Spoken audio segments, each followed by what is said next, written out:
Good afternoon, Patriots. It is March 31st, 2016, and this is a special edition of the Fred Brauer Report. Facts versus fiction, logic versus chaos, and critical thinking versus emotional propaganda. You've heard me many times, many times, talk about on here Freedom Home for the Forgotten. You've seen me posted on my Facebook page. You've seen me posted on Twitter. Today, I have on the phone the creator and the brainchild behind Freedom Home for the Forgotten, John Pate. John, how you doing today? I'm wonderful, Fred. Thanks for having me. How are you today? I'm good. Tomorrow's April Fool's. John, I want you to tell the American people all about Freedom Home for the Forgotten, what you're doing, where you came up with it, how you thought of this, and the amount of effort and sacrifice that you and Vaneta have put forth to make this dream actually come true. Well, Fred, first I have to give thanks to our veterans and to God himself, because without God, we would be where we're at now. And I want to give thanks to the veterans that have sacrificed so much for this country.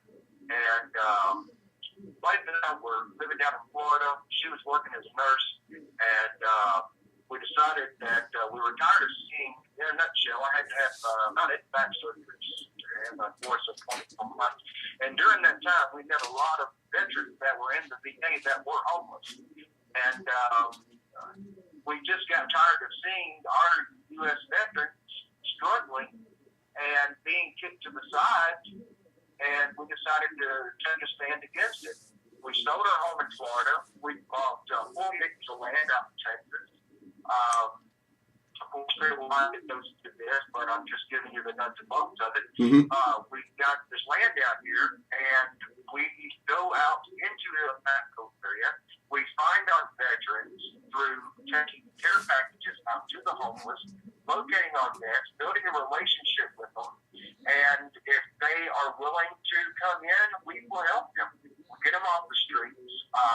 We have a couple get cleaned up if they need help with alcohol or drugs, or they have any kind of medical problems. We take them to doctor's appointments, so on and so forth. We get them into fresh clothes. We clean them up. We help them find jobs, restore them with their family and friends, and try to get them their lives back so they are back to being productive members of society. Something a lot of Americans don't know, these so-called homeless shelters that are out here that take in these supposedly homeless people, they get paid money from the VA. A lot of people do not know this. VA pays them money to house veterans at the rate of $7 a day. They also are paid $25 per meal to feed these veterans. And you wonder why our veterans are still homeless when these shelters should be performing to help these vets. The shelters are terrible. It's that simple. They're dead blood bleeding. The vets don't want to live there. They'd rather live outdoors in tents and sleeping bags versus staying in these shelters.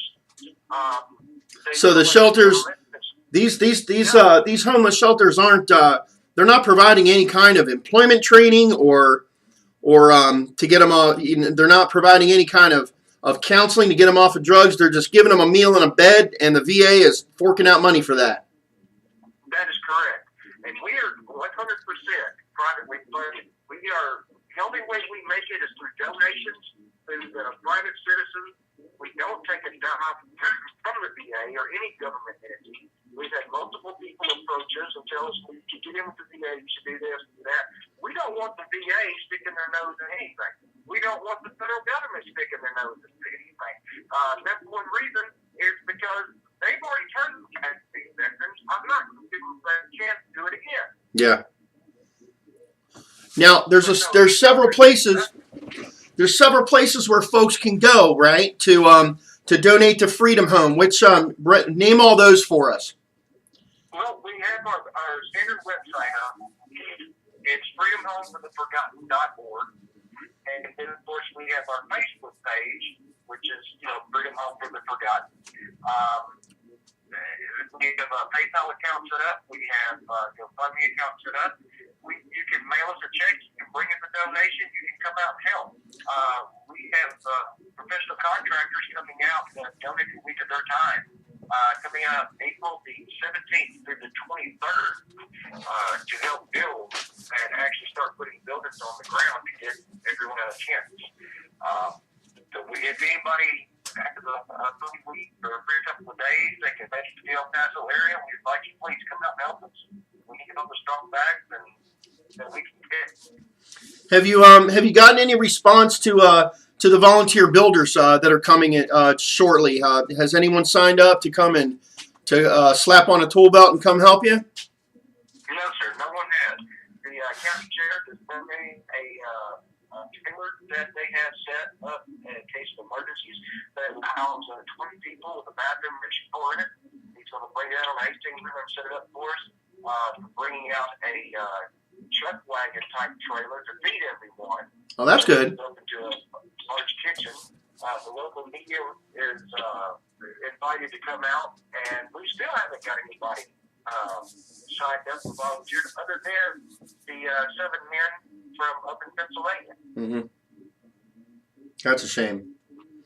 Well, hopefully, when is do you know when the local media is going to air that story for you? Are they going to air that story before the volunteer group of builders gets there? That's plenty, Fred. I have not contacted them. I think it's the sheriff that will contact. I don't even know who to call. Okay. Well, I tell you what. That I'm going to jump on that. What do you know off the top of your head the local TV and radio stations there? I do not. I know there's a Fox affiliate, ABC, and there's local here. What zip code is that? 72651, I believe, would be a good one. 72651, and that would the town literally it's Sierra Blanca, Texas, correct? Actually, it's in a little small area known as Coronado, Texas. 43 miles east of El Paso. Coronado, Texas. Okay. Yep, it's the dot on the map. Okay. I'll get right on that and see if I can't locate some media right away that can get, because it's imperative that we get them out there before your volunteer builders get there, so we can get you some volunteers to come and help, to work with these builders, put on a tool belt. So how many veterans have you been able to assist up to this point? I know you pretty much you're still getting up and running, but I understand you've already had several veterans come through your brand new facility there. We have been able to actually help eight veterans. Now, not everyone makes it. We've had people come out, and the reality is some of them can't go without the alcohol or the drugs. They can't get clean. They can't get sober. And that's just the reality. So only about 1 in 5 actually make it. Mm-hmm. It's not a hard program. It's really simple. Mm-hmm. We've had 8 actual placements. We've had 4 go back with family members. They got clean, they got sober, they made amends. They were able to land jobs and were able to sit with family members. And to this day, they're still doing good. We've had 4 go out on their own after getting jobs and are actually in housing through HUD BASH. We were able to set them up with that, which is a program to the VA. We try to work as closely as possible with the VA reps. We don't take any money from the VA, but we will take their assistance when it comes to getting this kind of work off the streets. We tend to keep a minimum of 5 veterans out there on the property at any given time. Mm-hmm. But they come and they go. It's not for everyone. I personally don't see myself being able to survive on the streets or being sober. I just couldn't do it. The degradingness of having to stand on a street corner with a sign in my hand, begging for money, I couldn't do that sober. I sure couldn't get away from family, friends.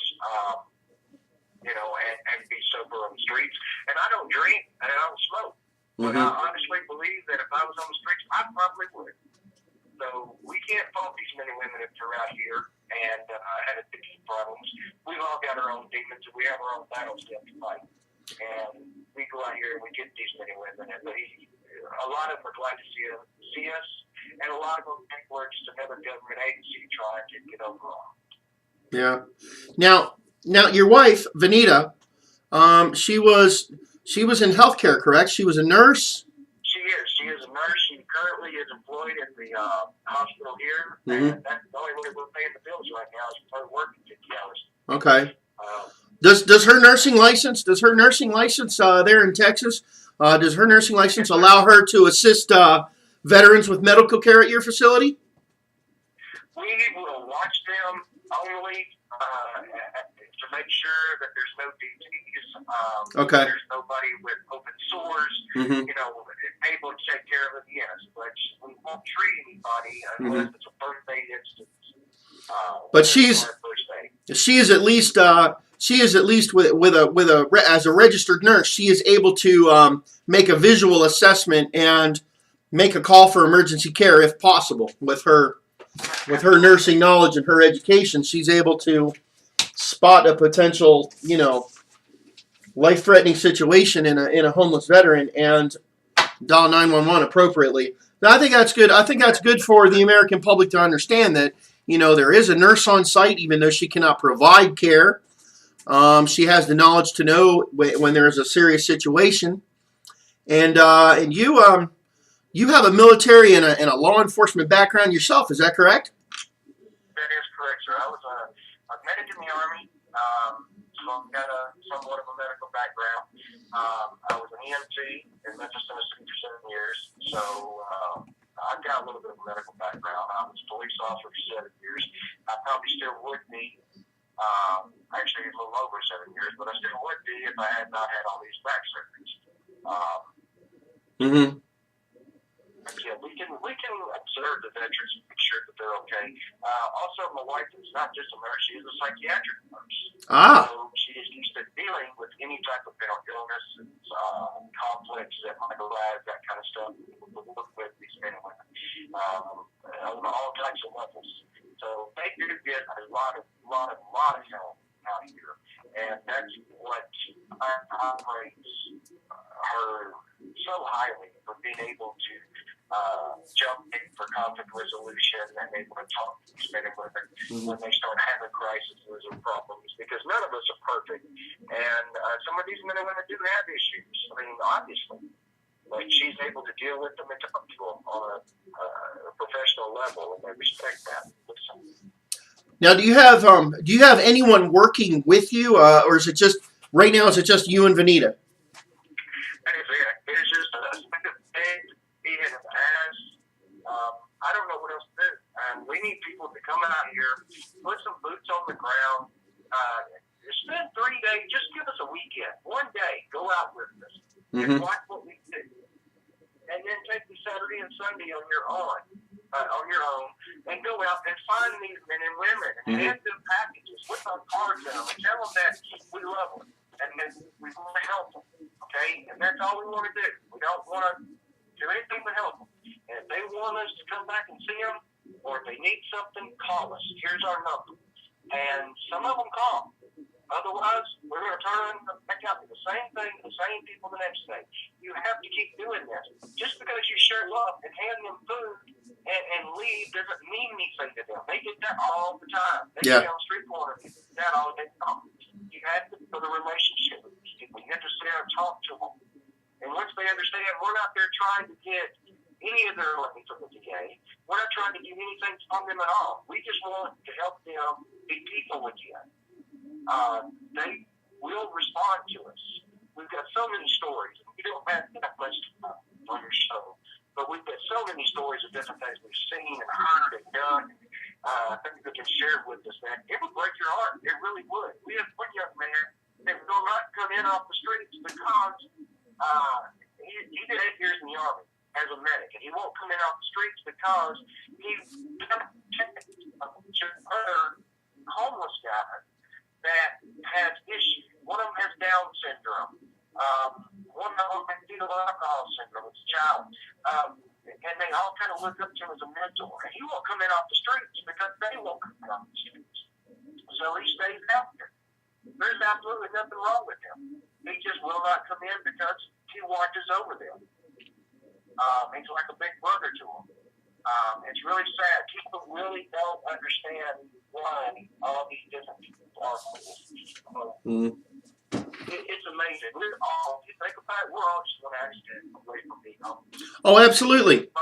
Yeah. Care provider. You're a primary care provider in your home. You're in one accident away from being homeless yourself. Yeah. A car wreck, slip and fall, anything. You could be homeless in a matter of 6 months, guaranteed. Yeah, and I think I think one of the major problem is that I'm real disappointed in mainstream media because mainstream media just does not talk about this enough. I think too many Americans think that the VA and Wounded Warriors kind of handle all of it, and they just don't. They don't. And I've said it a million times. There's 50,000 veterans still out there on the street. Absolutely. And that's not an accurate figure. Because they honestly don't know how many around here that are actually homeless. Yeah, I've always wondered that myself. I don't know how they would count that one, but that is the popular figure. It's possibly quite higher than that. Yeah, it could be lower as well. We honestly don't know. Because yeah. When someone goes to the hospital, they don't tell them they're veteran. No. They don't want to be connected to the VA. You have to remember. Right. These people feel like the VA is just all over them, and they don't want to be associated with them. So they won't always tell them, yeah, I'm a veteran. And the ones that go to the VA may or may not tell them they don't want to be compensated. So we really don't know what the actual figures are. Let's see. Can I have the dates again for the volunteer builders coming down there? Yes, sir. Yes, sir. They're going to arrive on the 17th, and we're going to start building on the 18th and the 23rd, and they're going to leave out on the 23rd. We've got some materials donated. We raised hardly no money at all. But we need all the help we can get, and we would love to have people out here. If nothing more, come cook. Do you have a list of materials that specifically, because I know what a lot of people can do is they can pull out a debit card or a credit card or their Lowe's or Home Depot card and call the Home Depot or the Lowe's that's closest to you, and they can place an order and ask Lowe's to deliver it to your location. Do you have a list of materials handy that you need specifically, or something that I can post? Absolutely. Okay. Absolutely. Go for it. We need 2x6s, 2x6s, 5-4 studs, and plywood. Okay. Plywood. And nails and screws and always tube. Nails and two-inch screws, yes. Tubes of liquid nails. Liquid nails. We need those aerosol cans of foam insulation. We need some of those. What else? They could always order food and stuff of course, online at Walmart. They can purchase Walmart gift cards so that we can feed these men and women. And the workers as well. We use these Lowe's on Montana Avenue in El Paso, and there's the Walmart right next door to it. Okay. 1,000 blocks from Montana in El Paso. So all you have to do is go in, give them my name and the telephone number in which the items were ordered under, and pick them up. Okay. They can always send me an email, they can call, whatever, and I'll be more than happy to talk with them. We need all the help we can get, and it's not for us, it's for veterans. We have a pocket at time of this. If it wasn't for my business and my wife working, we could be homeless just like anybody else, and we're keeping this thing afloat barely on our own. We need assistance from the American people. Mm-hmm. Absolutely. If you don't mind me asking, ballpark figure, how much you and Vaneta paid out of your own pockets to purchase that piece of property, that much property, in order to do this on for these veterans? Total to $30,000. $30,000 of your own money. Yes, sir. I want to stress that to you, the American public, ladies and gentlemen. This is a couple that have spent $30,000 of their own money to set up this facility for homeless veterans. $30,000 of their own dollars. So please go to freedomhomefortheforgotten.org and do what you can do. We don't care if it's $1, $1. If we get 10,000 people to send $1, Freedom Home for the Forgotten is off and running. John, I want to thank you very much for taking your time today to explain this. I want to thank you. I also want to thank your listeners and the American people. God bless you all, and we need your support. So come on out. Everybody have our tool belt. We have extras. And give us a hand. Awesome. John, thank you. I'll be talking to you soon, buddy. Thank you. Have a great day. You too, man. Bye-bye. That was John Pate, ladies and gentlemen. In my opinion, there's no greater cause in this country. I know there's a lot of great causes, but one of the best causes in our country is to take care of our veterans. Take care of the people that took care of us. And they need our help. A lot of them are injured. They have PTSD. They're sick. They're on the street. Our Veterans Administration, especially under this administration, the Barack Obama administration, has kicked our veterans to the curb. They're waiting sometimes years and years to have their claims even filed. And, you know, thousands of them are on the street. And like I just said a couple minutes ago, the VA is not doing its job. And I understand there's a couple of good causes out there that are taking care of them. Wounded Warriors has done a wonderful job, but they cannot do it all. They just can't do it all. So go to www.freedomhomefortheforgotten.org. Look into it. They're going to have volunteer builders there April 17th to the 23rd. You can donate materials. You can log into Lowe's, Home Depot website, and donate the materials that John Pate just ran through. Go to Facebook, facebook.com, Freedom Home for the Forgotten. Contact John Pate and Vaneta Pate. Get to know them. See what you can do. Doesn't matter if you just donate $1. If we get 10,000 people to donate $1, Freedom Home for the Forgotten will be a resounding success, and we can get more and more and more veterans off the street, back into a real life with a real career and the happiness that they deserve. My name is Fred Brauer. This is the Fred Brauer Report. Thank you very much for listening. Questions, comments, suggestions, and as always, like I ask, news from your area, especially if it has to do with liberalism or progressivism or the Marxist agenda that we're fighting constantly within this country. You can send it to fredforwethepeople@gmail.com. That's fredforwethepeople@gmail.com. The Fred Brauer Report is also completely self-supporting and relies on donations from patriots like you. You can go to www.gofundme.com/FredKKRP and help me out with $1 too. I don't have any corporate sponsors. I don't do any advertising. The only promotions that I involve myself in are promotions for veterans. That is it. If you do not, for some reason, want to use GoFundMe, I know a lot of people don't like GoFundMe because they're not very friendly with conservative causes, although they've been pretty friendly with mine. You can email me at fredforwethepeople@gmail.com, and I'd be more than happy to provide an address where you can mail your check or money order or your $1 wrapped in black paper. Okay? Folks, thank you very much. Have a wonderful day. Until next time, take care.